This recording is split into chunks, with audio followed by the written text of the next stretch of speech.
Assalamualaikum warahmatullahi wabarakatuh. Bismillahirrahmanirrahim. Alhamdulillah wassalatu wassalamu ala Rasulillah wa ala alihi wa sahbihi mawalah wa la haula wa la quwwata illa billah. Anak-anakku, pada pertemuan pada bab 3 ini, sebelum pembelajaran, marilah kita berdoa terlebih dahulu. Illa hadratin Nabi sallallahu alaihi wasallam wa ala alihi wa sahbihi wa dzurriyyatihi wa ila jami'i muassis Nahdlatul Ulama Kiai Haji Hasyim Asy'ari, Kiai Haji Bisri Samsuri, Kiai Haji Bapak Sebuah, wa ila jami'i muassis Yayasan Lembaga Pendidikan Islam Kebon Sari Malang. Bismillahil Fatihah. A'udzu billahi minasy syaithanir rajim. Bismillahirrahmanirrahim.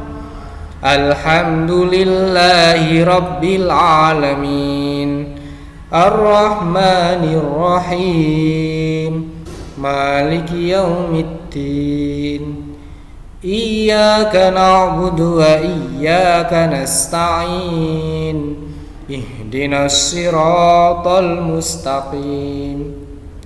Siratal ladzina an'amta 'alaihim ghairil maghdubi 'alaihim waladdallin.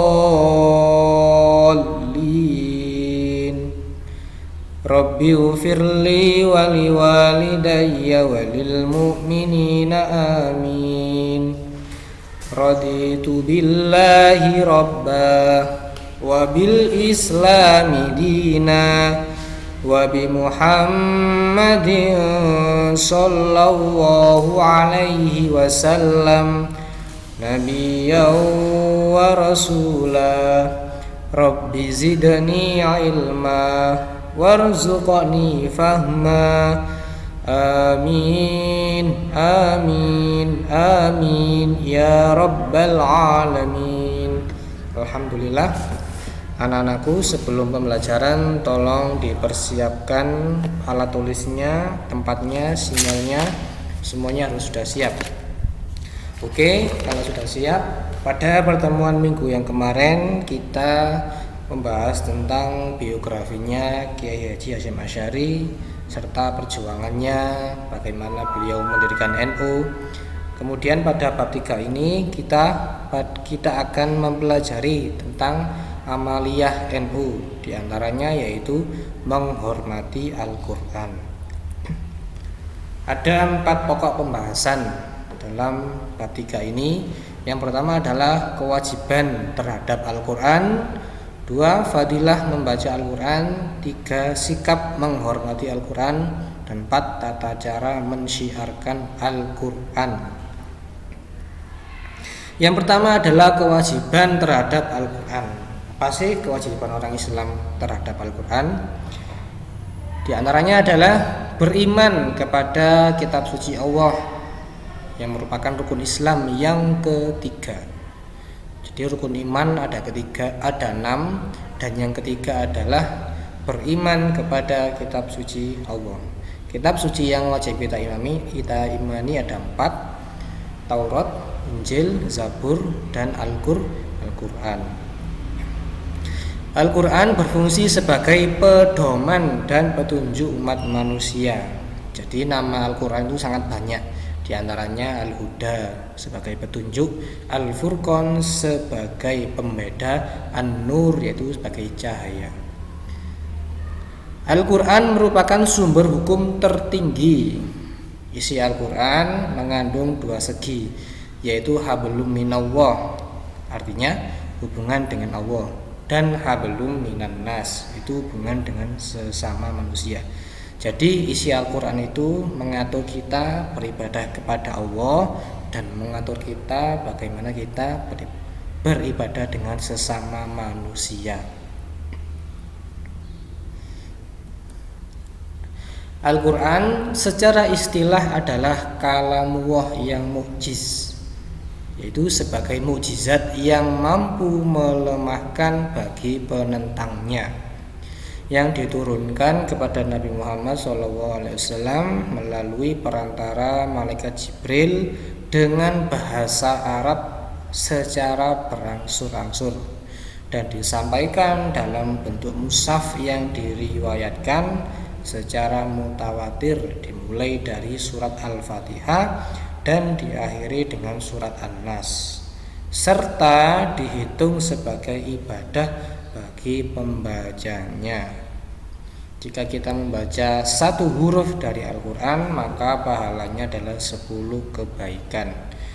Misalnya kita membaca basmalah, bismillahirrahmanirrahim, itu terdapat 19 huruf, berarti dikalikan 10, berarti kita mendapatkan 190 kebaikan. Itu membacanya saja ketika di luar sholat, apalagi di dalam sholat. Lanjut. Al-Quran diturunkan oleh Allah kepada umat manusia mempunyai tujuan. Pertama, menjadi penerang dalam kehidupan manusia. Dalam bahasa Arabnya adalah an-nur. 2, sebagai pedoman hidup manusia. 3, menjadi petunjuk bagi manusia, itu al-huda. Memberi syafaat bagi umat manusia, sebagai penyejuk hati bagi manusia.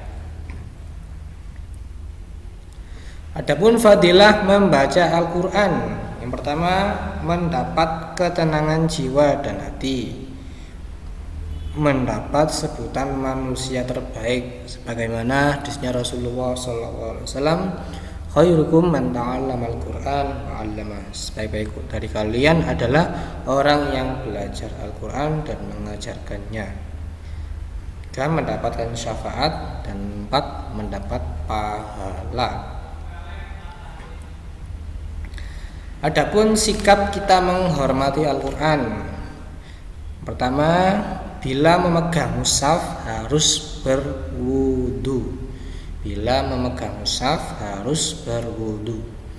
Meletakkan Al-Quran di tempat khusus, di atas, di almari, intinya yang sekiranya tidak di bawah. 3, membaca dengan tartil.